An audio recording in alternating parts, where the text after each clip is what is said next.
Still, thank you very much, sir. Sir, I rise to support the first bill, Jammu and Kashmir Reservation Amendment Bill 2023, but to oppose Jammu and Kashmir State Reorganisation Amendment Bill 2023. Sir, rightly, when Jitendra Singh ji was speaking, Saugat Rai, he was commenting from this side also. He was specifically narrated the first Prime Minister of India, Pandit Jawaharlal Nehru, the architect of new nation, new India. And he is narrating him as he has done a blunder, Nehruvian blunder. He has used the phrase Nehruvian blunders.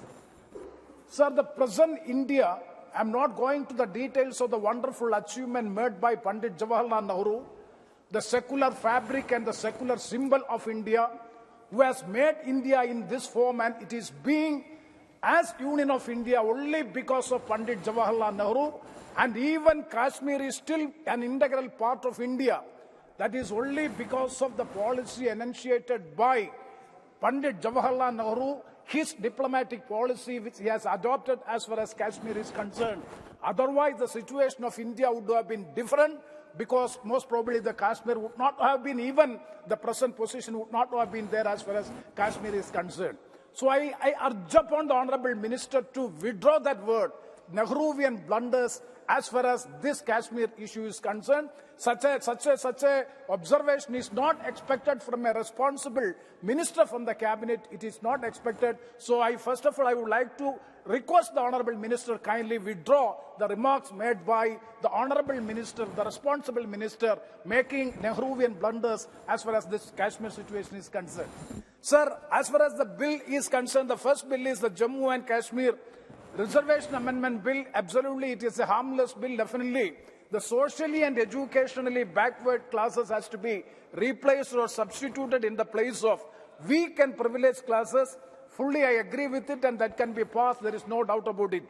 But as far as the Jammu Kashmir State Reorganisation Amendment Bill 2023 is concerned, sir, we are all well aware that on 5th and 6th of August 2019, elaborate discussion took place regarding Article 370 and also the State Reorganisation Bill, Jammu Kashmir State Reorganisation Bill. Detailed discussion took place. We have made our reservation as far as J&K State Reorganisation is concerned.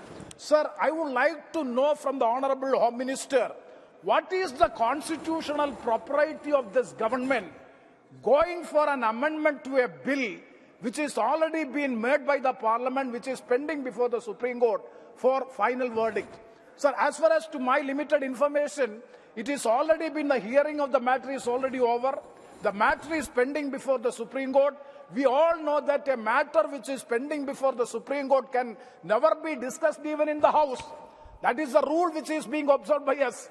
But here what the government is doing, government is coming with a bill and moving an amendment bill. That bill is pending before the Supreme Court for the final verdict. The hearing is over. Why don't the government wait for the final verdict? That too, the constitutional validity of the bill is being questioned. And it is a 5-member constitution bench is looking after that issue.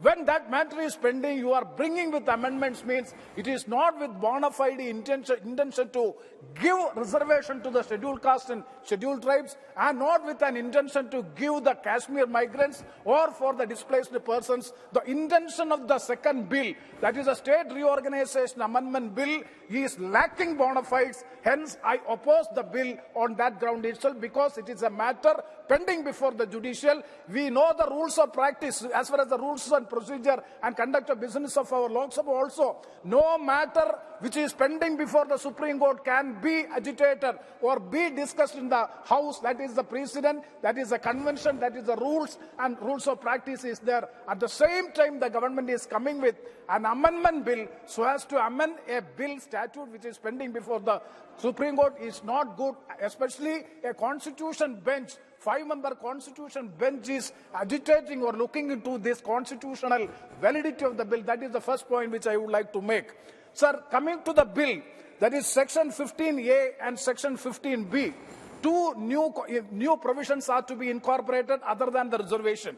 Sir, 15A, notwithstanding anything contained in subsection 3 of section 14, the Lieutenant Governor of the Union Territory of Jammu and Kashmir may nominate not more than 2 members, one of whom shall be a woman from the community of Kashmir migrants, according to 15A. According to, by virtue of 15B, it will be from the displaced person from Pakistan-occupied Jammu and Kashmir to the Jammu Kashmir Legislative Assembly. Sir, my question is, what is this nomination? And the Legislative Assembly, you have not reconstituted the Legislative Assembly. You are not ready for an election process.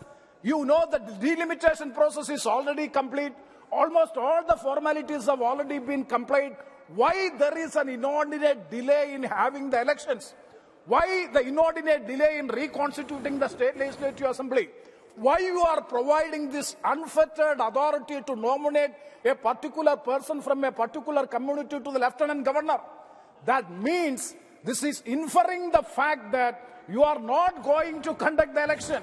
You have no proposal and you have no intention to have the proper elections so as to put up a populistic government in the state of Jammu and Kashmir. That is why you are giving the nomination authority to the Lieutenant Governor, means you are not believing in a populistic government. This nomination process has to be taken back. At least the nomination or the nomination of a particular person should be on the advice of the elected government or at least the advice of the State Legislative Assembly. Unfortunately, that is not being done, and it is unfettered authority, discretion is being provided to the Lieutenant Governor by virtue of section 15A and section 15B of the Act. That is totally undemocratic. That is to be opposed. So I urge upon the government, kindly review the position of nomination by the Lieutenant Governor. Instead, you may give the authority to the State Legislative Assembly so as to elect 2 representatives, one from the displaced persons category and another from the migrant Kashmiris category. That is the proper democratic forum or the proper democratic way by which 2 persons from these 2 categories have to be elected. That is the second point which I would like to make. Sir, the point is, at the time of that is general discussion on the Kashmir issue, sir, at the time of the discussion of on 5th and 6th of August 2019, what the assurance given by the Honorable Minister, Home Minister Sri Amit Shah ji, that is, election will be conducted at the earliest and the populistic government will be put in place.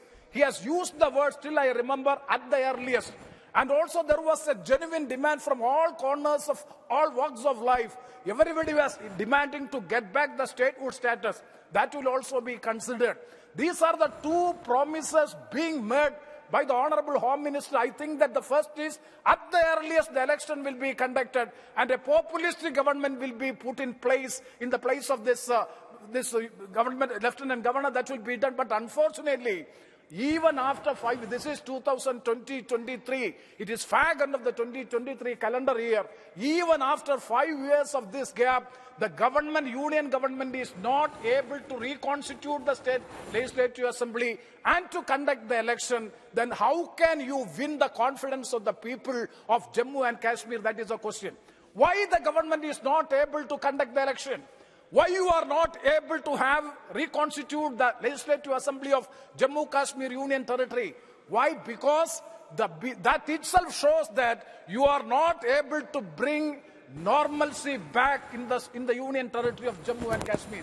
Is not the reason by which the election cannot be held? Is not the reason by which the Legislative Assembly could not be constituted?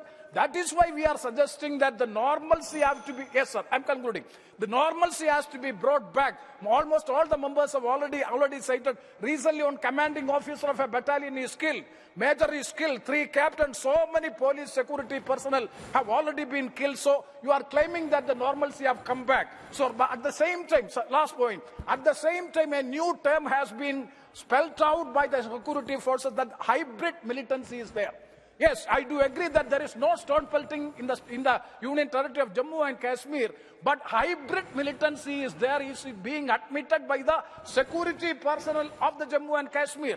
So that is the reason by which you are not able to hold the election and to bring back normalcy in the state, sir, my suggestion is, first, you have to take the people of Jammu Kashmir into confidence. Without taking the people of Jammu Kashmir into confidence, you can never win over the political situation, turbulent situation in the state of Jammu and Kashmir or in the union territory of Jammu and Kashmir, but that is still lacking. You are trying to take political advantage out of the Kashmir situation, not to win the minds and the hearts of the people of the Jammu Kashmir. Then only you can win over the situation in the state of Jammu and Kashmir and can bring back normalcy. For that, the government has to take positive initiative steps. One of the major steps is to bring back the normalcy, to hold the election, and second is to give back the statehood status to the state of Jammu and Kashmir. With this point, I conclude. Thank you very much, sir.